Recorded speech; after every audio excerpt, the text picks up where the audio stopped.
Led by Trump, GOP candidates take polarizing stances on race in history. The party's three leading candidates are speaking about history and race in polarizing and provocative ways that sometimes diverge from or distort the facts, some political strategists, experts, and civil rights leaders said.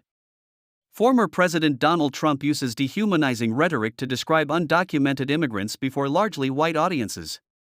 The runaway GOP polling leader says they are poisoning the blood of our country, comments some experts have compared to Adolf Hitler's writings on blood purity.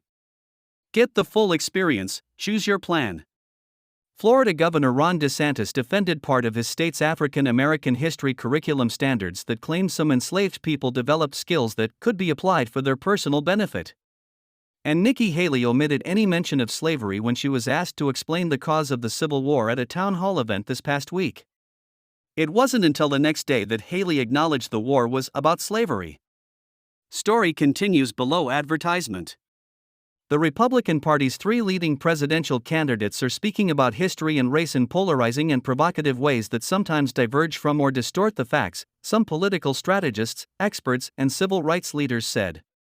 Their comments have stoked outrage among many Americans and risk alienating wide swaths of voters, including the independent and moderate voters whom Haley has been courting, according to strategists in both parties. But their rhetoric is also appealing to many Americans who lean conservative. Interviews with voters in Iowa and New Hampshire show, including some who reject the accusations that the statements are racially insensitive or worse. Many in the GOP are resentful of liberal leaders who they see as constantly pointing out or forcing the country to apologize for past atrocities, and some are angry about demographic and cultural shifts in America driven in part by immigration. It's part of this time warp that the Republican Party is in, said Stuart Stevens, a former presidential campaign strategist for George W. Bush and Mitt Romney. He pointed to how Republican leaders targeted Colin Kaepernick, the biracial former NFL quarterback who took a knee during the national anthem to protest police brutality and social injustice, and tangled with NASCAR after it banned the Confederate flag at events. Story continues below advertisement. I think Republicans are still litigating a lot of these issues internally that the rest of the world long ago moved on from, added Stevens.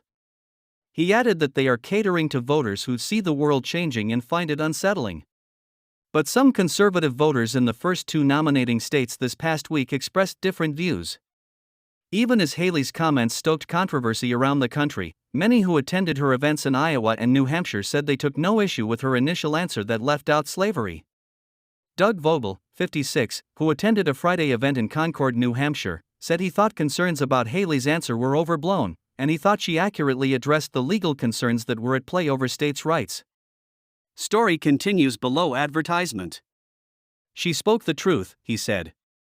At a Haley town hall in Cedar Falls, Iowa, on Friday night, retiree Dorothy Fisher was more enthusiastic about Haley than ever after hearing her speak in person and indignant at the firestorm over Haley's explanation of the Civil War. Fisher, a Republican who was eager for the party to move on from Trump, said the war wasn't driven by slavery. It was an economic battle that pitted Southern plantation economics versus the Northern industrial economics, she said.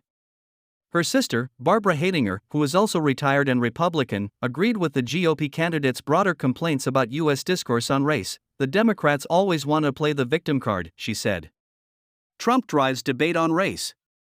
The 2024 Republican field at one point included a record 6 minorities, including Haley, who broke barriers as the country's first female Asian American governor. Many in the GOP celebrated this diversity.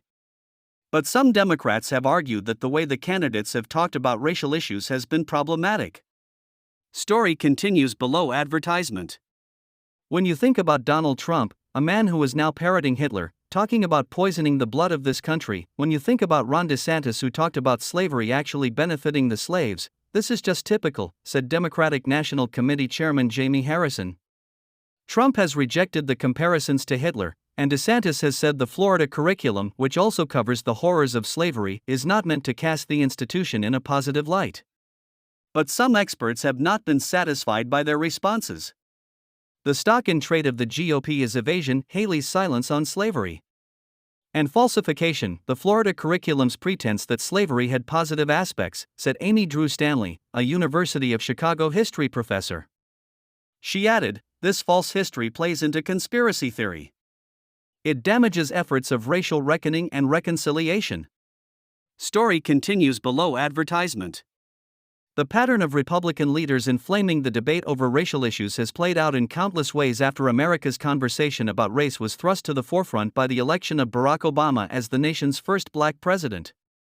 Trump, who built his political following in part by falsely suggesting that Obama was hiding his birth certificate, has largely shaped the party's tactics. Trump was elected in 2016 after harnessing the politics of white grievance and promising that the silent majority was back and was going to take our country back. In 2020, Trump showed that he was closely attuned to the backlash among some white voters to the cultural reckoning that took place following the death of George Floyd, a black man, at the hands of a white Minneapolis police officer, who was later convicted of murder. Amid that year's debate about how to teach systemic racism in America in schools, Trump filled his 2020 campaign speeches with attacks on the movement to remove or replace monuments honoring Confederate generals. He accused an unhinged left-wing mob of trying to vandalize our history, desecrate our monuments, and demolish our heritage. In 2021, Republican lawmakers in state legislatures across the country led campaigns against the teaching of critical race theory, an academic framework that holds that racism is systemic in America. Nixon said this stuff in private, we know from his tapes, and George Wallace said this stuff, and Pat Buchanan said this stuff. But I don't think any presumptive presidential nominee has been so overt for a long time, at least some decades, said Jennifer Hochschild, the H.L. Jane Professor of Government and Professor of African and African American Studies at Harvard University. Story continues below advertisement.